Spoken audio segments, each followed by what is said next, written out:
तर नमस्कार माझ्या भावांनो बहिणींनो.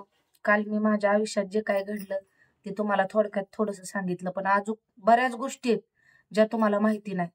आणि त्या गोष्टी पण मी तुमच्या समोर मांडणार आहे आणि तुम्हाला सगळ्यांना सांगणार आहे की माझा संघर्ष कशा प्रकारे होता, मी जीवनात काय काय केलं आणि मी जीवनात किती सहन केलं, हे सगळं मी तुमच्या समोर मांडणार आहे. पण आज काय झालं, आज बरंच काम होतं आणि पाऊस पण रात्रंदिवस चालू आहे.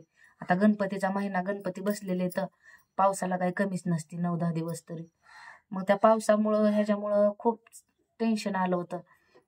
म्हणजे आता करते धरते मीच ना. म्हणजे एक बाईचं कर्तव्य पार पाडते आणि पुरुषाचं पण कर्तव्य मीच पार पाडते. बरोबर का? म्हणजे आई बनावं लागतं आणि वडील पण बनावं लागतं मला. मग त्याच्यामुळं मला काय वेळात टाइम भेटत नाही आणि त्याच्यामुळं मी काय ब्लॉग टाकीत नाही.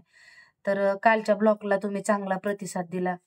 1000 लोकांनी बघितला, 1000 पेक्षा पण जास्त लोकांनी बघितला. मी तुमची मनापासून आभारी. आणि मला असंच युट्यूबला जर तुम्ही सपोर्ट केला तर मला काय, मला म्हणजे जीवनात थोडासा आधार भेटन, बाकी काय नाही. की 4 पैशाची मला जर मदत भेटली तर म्हणजे मला थोडासा आराम भेटनच ना जीवाला. त्याच्यामुळं मी तुम्हाला युट्यूबला सपोर्ट करा असं म्हणते. काय नाही, मला फक्त मला आजपर्यंत जीवनात आपले कोण आणि परके कोण, म्हणजे मला आपल्यांनी बी साथ दिली नाही आणि परक्यांनी बी साथ दिली नाही. पण आज तुम्ही मला चांगला प्रतिसाद देतात, मी खरंच तुमची मनापासून लय आभारी आहे. असंच मला प्रतिसाद देत चला. माझा युट्यूब चॅनल सबस्क्राईब करा आणि माझ्या लेकरांना, चिमणी पाखरांना मदत करा, एवढंच तुम्हाला सांगते. आणि पुढं काय घडलं माझ्या जीवनात हे मी तुम्हाला उद्याच्या ब्लॉगमध्ये नक्कीच सांगणार आहे. आणि नक्कीच मी तुमच्यापासून कुठली गोष्ट लपवणार नाही की माझ्या जीवनात कशा प्रकारे कोण आलं होतं, माझ्या जीवनाचा कसा लोकांनी सत्यानाश करून टाकला, हे मी तुम्हाला सगळंच सांगणार आहे. पण त्यासाठी तुम्हाला माझ्या आयडी सबस्क्राईब करावं लागेल, म्हणजे माझी प्रत्येक गोष्ट तुमच्यापर्यंत पोचत.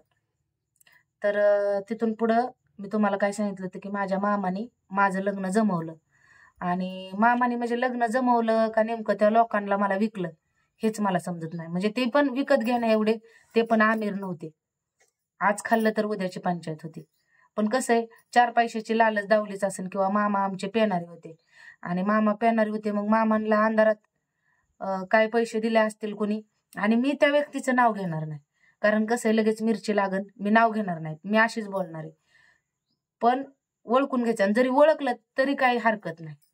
कारण तुम्ही माझ्या आयुष्याचा सत्यानाश केलेला आहे आणि माझ्या आयुष्याची वाट लावणाऱ्या माणसांचं मी नक्कीच माझ्या ह्या फ्रेंडला सांगणार आहे.